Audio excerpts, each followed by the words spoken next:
I want you to imagine working on something for months. Late nights, weekends, pouring everything you have into an idea you genuinely believe in.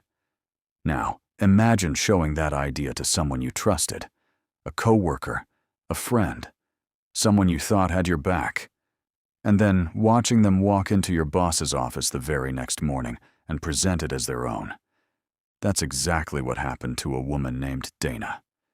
And what happened next is something she never saw coming. Dana had been working at a mid-sized marketing firm in Atlanta for 4 years. She was good at her job. Quietly good. The kind of person who does the work without needing the spotlight. Her coworker, Melissa, was the opposite. Polished, loud, always positioned perfectly near the right people at the right time. The two of them weren't close, but they were cordial. They shared a workspace, grabbed coffee occasionally, talked about projects the way coworkers do. Dana made one mistake. She trusted that cordiality. It was a Tuesday afternoon when Dana made the error. She'd been developing a full client retention strategy for one of the firm's biggest accounts, a concept she'd been building quietly for 6 weeks. It wasn't assigned to her. She did it on her own time because she believed in it.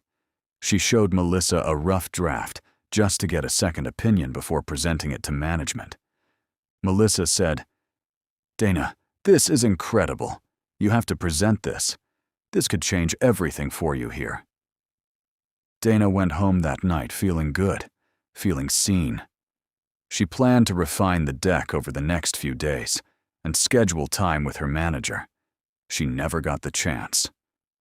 The next morning, Dana arrived at the office to find an energy she didn't recognize. People were buzzing. Her manager walked past her with purpose, barely making eye contact. She overheard someone say, "Melissa knocked it out of the park this morning." Dana felt something drop in her stomach. She pulled a coworker aside and asked what happened. The answer hit her like ice water. Melissa had arrived 45 minutes early, requested an urgent meeting with the department director, and presented a client retention strategy, Dana's strategy, as something she had been personally developing for weeks. She had changed the font, swapped one graph, put her name on the title slide. That was it. Dana sat at her desk that morning shaking, not crying, shaking, because she knew exactly what had happened, and she also knew that nobody would believe her without proof. She had the original files on her personal laptop, time-stamped, version-controlled, 6 weeks of documented work. But Melissa had already gotten the applause, already gotten the credit. The director had called it some of the most strategic thinking this team has seen in years. Those were Dana's words, verbatim, in Melissa's presentation. Dana did something smart in that moment. She didn't confront Melissa. She didn't go to HR in a panic. She went quiet. She documented everything. And she waited. 2 weeks later, the director called a follow-up meeting. He wanted Melissa to present the second phase of the strategy, the implementation roadmap, the part Dana hadn't shown her, because Dana had never finished it. She'd only shown Melissa the concept.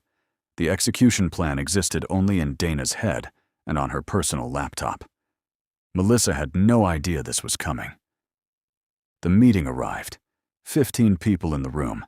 The director, senior leadership, the client team. Melissa stood at the front of the room with a smile that Dana described later as the most confident she had ever seen her. The director said, "Melissa, walk us through how we actually execute this. The client wants a phased rollout. What does that look like?" What followed was 4 minutes of the most painful silence, stumbling, and vague corporate language anyone in that room had ever witnessed. Melissa had nothing. No roadmap, no phases, no execution logic, because she had never built it. She didn't even understand the underlying strategy well enough to fake her way through it. The director's expression shifted somewhere in minute 2. By minute 4, he had stopped her mid-sentence. After the meeting, Dana was called into his office separately. She came prepared. She brought her laptop.